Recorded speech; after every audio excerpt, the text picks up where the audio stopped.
राधे राधे। आज का हमारा कविता है तू जिंदा है तो जिंदगी के जीत में यकीन कर। शंकर शैलेंद्र के द्वारा लिखा गया बहुत सुंदर सा कविता है। ये क्लास 8 का है। किताब का नाम जो है किसले है, भाग 3। और ये प्रश्न जो है ना मैट्रिक में नन हिंदी वाला जो होता है, नन हिंदी जो भी बच्चा मैथिली लिया है उनको पता होगा, उसका सेकेंड लैंग्वेज जो होता है वो नन हिंदी होता है। तो यदि आप मैट्रिक में हैं तो आपके लिए ये वीडियो है। मैट्रिक में जो नन हिंदी जो होता है वो 8वां का हिंदी होता है। इसमें क्या करता है, ऐसे पूछा जाता है कि आपको कुछ पंक्तियां उस कविता का दे दिया जाता है, उसके बाद आपको पूछा जाता है कि आप उसका अर्थ बताइए। तो आज हम इसी पर चर्चा करने वाले हैं कि इसका क्या अर्थ है। कहता है तू जिंदा है तो जिंदगी की जीत में यकीन कर, अगर कहीं है स्वर्ग तो उतार ला जमीन पर। अर्थात इसका अर्थ हुआ, हे मनुष्य, यदि तू जिंदा है तो जिंदगी में जीत होगी, यह विश्वास रखो। यदि कहीं स्वर्ग है तो तुम अपने कर्म से उसे जमीन पर उतार ले। कहने का मतलब है कि यह कविता कहना चाहता है कि यदि आप जीवन में जिंदा है तो अपने कर्म से आप स्वर्ग को जो है ना जमीन पर उतार लाइए। स्वर्ग करने का मतलब स्वर्ग को नहीं लाया जा सकते, माने जीवन में जो खुशियां जो है, आपकी जो सफलता है वो पा लीजिए। आप अपने कर्म से आप ऐसा कर्म कीजिए कि सारी खुशियां जो आप चाहते हैं, जो आप बनना चाहते हैं, जो आप करना चाहते हैं, वो सब आप पा सकते हैं। वो लोग कौन कर सकता है? जो जिंदगी में जिंदा है, वही आदमी जिंदगी की मैंने जीवन को जीत सकता है। आप कहिएगा तो जिंदा तो सब लोग हैं, तो ऐसा नहीं है। जो मनुष्य जिंदा है लेकिन अपने आप को वो कर्म नहीं करता है तो मरे हुए समान है वो। जिंदगी कहता है कि यदि आप जिंदा है तो आपको जीत होगी, और उसके लिए क्या करना होगा? आपको कर्म करना होगा। आप अपने कर्म से जो है ना स्वर्ग को आप जमीन पर उतार सकते हैं। चलिए आगे देखते हैं और समझते हैं। जब आप पूरा देखेंगे तो आपको समझ में आएगा। आगे चर्चा करते हैं। अगला पॉइंट है, अगला लाइन है कविता का। अगला लाइन है, ये गम के और 4 दिन, सितम के और 4 दिन, ये दिन भी जाएंगे गुजर गुजर गए 1000 दिन। कभी तो होगी इस चमन पे भी बाहर की नजर, अगर कहीं है स्वर्ग तो उतार ला जमीन पर। तू जिंदा है तो जिंदगी की जीत में यकीन कर। अर्थात इसका अर्थ हुआ, जैसे गम और अत्याचार के कुछ दिन बीत गए, आज के दिन भी यदि तुम दुख में हैं तो वो भी गुजर जाएंगे, क्योंकि दुख के 1000 दिन बीत चुके हैं। इस जिंदगी में कभी न कभी तो बाहर आएगी ही।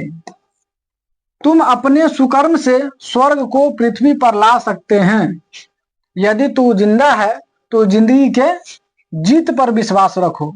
अर्थात कहने का मतलब है कि जो जीवन है उसमें जो दुख और कष्ट जो होते हैं वो सिर्फ 4 दिन के लिए होते हैं। यदि आपके जीवन में कष्ट हो रहा है, दुख हो रहा है, तो ऐसा नहीं है कि वो हमेशा रहेगा। कहता है कि यदि दुख और गम या अत्याचार आपके जीवन में है, गम और अत्याचार, तो आप ऐसा सोचिए कि ऐसा नहीं कि अभी अभी हुआ है, क्योंकि आपको इससे पहले भी कभी ना कभी दुख कष्ट आया होगा। तो कहता है कि दुख और अत्याचार जो है बीत चुके हैं, और आज जो आपके पास है वो भी बीत जाएंगे। आने वाला कल जो होगा वो भी बीत जाएगा। तो इसलिए कहता है कि दुख के 1000 दिन बीत चुके हैं और आने वाला भी दिन जो है ना वो बीत ही जाएगा। इसलिए आपको क्या करना है? अपने सुकर्म से, सुकर्म का मतलब होता है अपने अच्छे कर्म से, अच्छे कर्म से जो पृथ्वी पर ही आप स्वर्ग को ला सकते हैं। कहने का मतलब आप यदि जिंदा है तो जीत पर आपको विश्वास रखना होगा। अपने कर्म से अपने दुख को खुशियों में बदलना है आपको। ये लाइन यही कहता है कि दुख और कष्ट जो है वो कुछ दिन के लिए आते हैं। आप ऐसा कर्म कीजिए कि आपका दुख और कष्ट वो दूर हो जाए और आपको जीवन में खुशियां ही खुशियां मिले। चलिए आगे देखते हैं। वीडियो लंबा हो जाएगा, चर्चा नहीं करेंगे ज्यादा। आप भी हमारे चैनल को सब्सक्राइब कर लीजिए। अगला कहता, सुबह और शाम के रंगे हुए गगन गगन को चूम कर तू सुन जमीन गा रही है कब से झूम झूम कर, तू आ मेरा श्रृंगार कर, तू आ मुझे हसीन कर, अगर कहीं है स्वर्ग तो उतार ला जमीन पर, तू जिंदा है तो जिंदगी की जीत में यकीन कर। अर्थात इसका मतलब हुआ कि सुबह और शाम लाल के रंग से रंगे गगन को चूम कर जमीन झूम झूम कर गाती है। जब सुबह और शाम का समय होता है तो हमारा आसमान जो होता है वो लाल टाइप से दिखने लगता है, लाल रंग का दिखने लगता है। और गगन का मतलब होता है आकाश या आसमान कह सकते हैं। तो सुबह और शाम का समय जो आकाश होता है वो लाल रंग का होता है, और उसको जो देख करके जमीन वो चूम करके बहुत आनंदित होता है और बहुत जो है ना खुशियां मनाता है, झूम झूम करके वो जमीन क्या करता है, गाता है।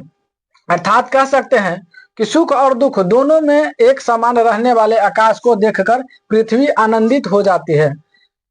जब जमीन जो होता है वो पृथ्वी, वो सूर्य देखिए, सूर्य का जैसे सुबह आता है उसके बाद लाल टाइप से होता है, उसके बाद दिन होता है तो उसका रोशनी इतना हाई हो जाता है कि लाल नहीं होकर के व्हाइट व्हाइट हो जाता है, फिर शाम में फिर रेड हो जाता है। तो कहने का मतलब है कि जैसे सुबह लाल हुआ फिर उजला हुआ, उजला के बाद फिर लाल हो गया। तो कहने का मतलब है कि ठीक उसी तरीका से जीवन में सुख और दुख वो आते रहते हैं, तो इसीलिए उससे घबराना नहीं चाहिए, दोनों को एक समान मानने चाहिए। सुख हो तो भी दुख हो तो दोनों स्थिति में आप खुश रहिए, एक समान मानकर जो है ना पृथ्वी जो है आनंदित होते हैं। उसी तरीका से हम लोगों को भी जीवन में सुख हो या दुख हो दोनों को समान मान करके खुश रहना चाहिए। कहता उसी प्रकार हे मानव तभी मुझे आनंदित कर दे, अगर कहीं है स्वर्ग तो उसे उतार कर जमीन पर ला दे, यदि तू जिंदा है तो जिंदगी की सफलता पर विश्वास कर। ये कहता है कि यदि आप जीवन में सुख और दुख है तो आप घबराइए नहीं, अपने मेहनत से उसको जो है जमीन पर लाइए और अपने सफलता पर विश्वास रखिए। कहता है कि जीवन है तो आप अपने आप पे विश्वास रखिए, मेहनत कीजिए, कर्म कीजिए और उसको एक सफलता में बदल दीजिए। जीवन में मेहनत कीजिए और अपने कर्म से मुश्किल चीजों से दुख की घड़ी में को भी आप बदल करके खुशियां में बदल दीजिए। यही इस चैप्टर कहने का मतलब है इस चैप्टर का। अगला है हजार भेष घर के आई मौत तेरे द्वार पर, मगर तुझे न छल सकी चली गई वो हार कर, नई सुबह के संग सदा तुझे मिली नई उम्र, अगर कहीं है स्वर्ग तो उतार ला जमीन पर, तू जिंदा है तो जिंदगी की जीत में यकीन कर। अर्थात इसका अर्थ है, आपको लिखना है एग्जाम में, दुख हजारों रूप धारण कर तेरे द्वार पर आए लेकिन सभी हार कर चले गए, नई सुबह प्रतिदिन आकर तुझे नई उम्र प्रदान करती आ रही है। वस्तुतः यदि स्वर्ग कहीं है तो उसे उतार कर तू जमीन पर ला दो, तू जिंदा है तो जिंदगी में सफलताएं अवश्य मिलेगी, ऐसा विश्वास रखो। ये कविताएं कहती है कि दुख जो है ना वो आपको प्रतिदिन आएंगे, रोज रोज आपके जो है ना आपके पास दुख जो है ना वो आएगा, तो आपको घबराना नहीं है, वो आएगा वो खुद ही चला जाएगा। ऐसा नहीं है कि हर एक समय आप कष्ट में हैं तो उसके लिए आपको जो है ना लड़ना ही जरूरी, कुछ ऐसे भी होते हैं वो अपने आप चले जाता है। तो कहता है कि मौत जो है ना, दुख जो है ना आपको हजार हजार तरीका से आपके पास आएगा, लेकिन वो सारा क्या करेगा, स्वतः ही वो हार करके चला जाएगा। और प्रतिदिन आपको जीवन जो है ना एक नई शुरुआत करने को मौका देगा। आप जैसे ही सुबह उठते हैं तो आपके पास समय मिल जाता है कि आप जिंदगी में कुछ करके दिखाएंगे। आप मेहनत कीजिए, सुबह उठिए और भूल जाइए कि कल हमारे साथ क्या हुआ था। रोज फिर रोज रोज आपको मुसीबत आएगा, आप उनको सामना कीजिए, अपने अच्छे कर्म कीजिए, आप अपने जीवन को बदलिए। आगे देखते हैं। अगला है, हमारे कारवां को मंजिल का इंतजार है, हे आंधियों ये बिजलियों के पीठ पर सवार है, ये होगा यहाँ पे। तू आ कदम मिला के चलेंगे एक साथ हम, अगर कहीं स्वर्ग तो उतार ला जमीन पर, तू जिंदा है तो जिंदगी के जीत में यकीन कर। इसका अर्थ हुआ हमारे काफिला का मतलब होता है जहाँ पे मानव जाति रहते हैं, वो मानव समुदाय को मंजिल का मतलब होता है लक्ष्य का इंतजार है। कहता है कि मानव समुदाय को लक्ष्य का इंतजार है, जो आंधी और बिजलियों के पीठ पर सवार होकर आगे बढ़ रहे हैं। तू भी बढ़ो और कदम से कदम मिलाकर अपने मंजिल को हम सब एक साथ प्राप्त करेंगे। अगर स्वर्ग कहीं है तो उसे उतारकर जमीन पर ला दो। तू जिंदा है तो जिंदगी में सफलता अवश्य मिलेगी, ऐसा विश्वास रखो। ये कहता है कि हमारे कारवा का मतलब हो जाता है, काफिला का मतलब मानव समुदाय।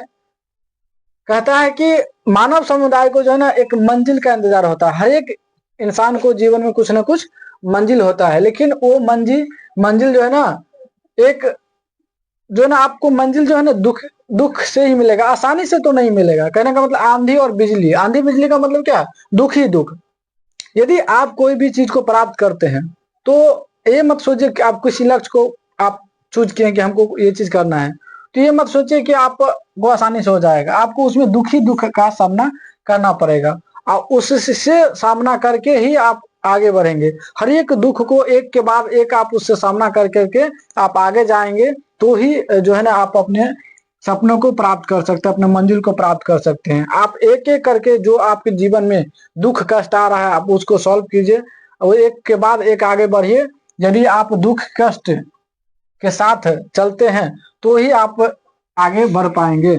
और ऐसा आप अगर जीवन में यदि आप जिंदा है तो आप ऐसा विश्वास रखिए कि हमें सफलता अवश्य मिलेगी। ऐसा विश्वास कीजिए। जब तक जीवन है तब तक आप संघर्ष कीजिए, विश्वास मत तोड़िए। यही ये कविता हमें हौसला देता है कि आप जब जिंदा है तो अपने आप में विश्वास रखिए और यकीन मानिए कि अगर कहीं भी अगर स्वर्ग है, माने जमीन पर अगर कहीं भी खुशियां है, तो आप अपने कर्म से उसे जमीन पर लाएंगे। ऐसा विश्वास रखिए। यही एक कविता जो है ना हमें प्रेरणा देती है। चलिए आगे देखते हैं। कहता है, जमी के पेट में पली अगन पले है जल टिके न टिक सकेंगे भूख रोग के स्वराज ये। मुसीबतों के सल कुचल चलेंगे एक साथ हम, अगर कहीं है स्वर्ग तो उतार ला जमीन पर। तू जिंदा है तो जिंदगी की जीत में यकीन कर। अगन का मतलब होता है आग और जलजले का मतलब होता है भूकंप।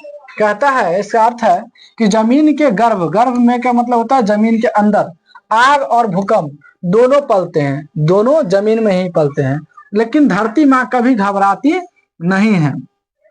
उसी प्रकार भूख माने बेकारी और बेरोजगारी रूपी रोग का अपना स्वराज, अपना राज का मतलब स्वराज भी नहीं टिक सकेंगे। विपत्तियों के सर कुचल हम सब एकता के सूत्र में बांधकर सदैव एक साथ चलते रहेंगे। अगर कहीं स्वर्ग है तो उसे उतार कर जमीन पर ले आओ। तू जिंदा है तो जिंदगी में सफलता पर विश्वास करो। कहता है कि जैसे एक पृथ्वी के अंदर में भूकंप आग वो दोनों ही है, फिर भी धरती माँ कभी नहीं घबराती है कि हमारे अंदर में भूकंप है, हम वो फट जाएंगे, कुछ हो जाएगा, ये सब नहीं सोचते हैं। तो है ठीक उसी तरीका से जो भूख है, तो भूख मेन दो टाइप से बताया कि बेकारी और बेरोजगारी रूपी रोग का अपना राज। देखिए भूख का जो है ना अपना राज भी नहीं टिक सकेंगे। कहता है कि जीवन में जो हमें आज बेकारी है, बेरोजगारी है, तो है क्योंकि आज वो भी नहीं टिक पाएंगे, कभी ना कभी वो उसका राज भी खत्म हो जाएगा। कहता है विपत्तियों के सर कुचल हम सब एकता के सूत्र में बंधकर सदैव एक साथ चलते रहेंगे। कहता है कि क्या हो गया, आज हमारे पास भूख है, भूख का मतलब बेकारी बेरोजगारी, तो उसका सर कुचल हम सब लोग मिल करके अगर उसका सामना करेंगे तो उसको सर कुचल के हम आगे बढ़ेंगे। और कहता है कि सब लोग मिल करके अगर उसका सामना करेंगे तो ये कष्ट जो बेरोजगारी और बेकारी उसको भी हम पार कर सकते हैं और जीवन में जो चाहते हैं वो हम पा सकते हैं, हमें भी सफलता मिल सकती है। आगे देखते हैं।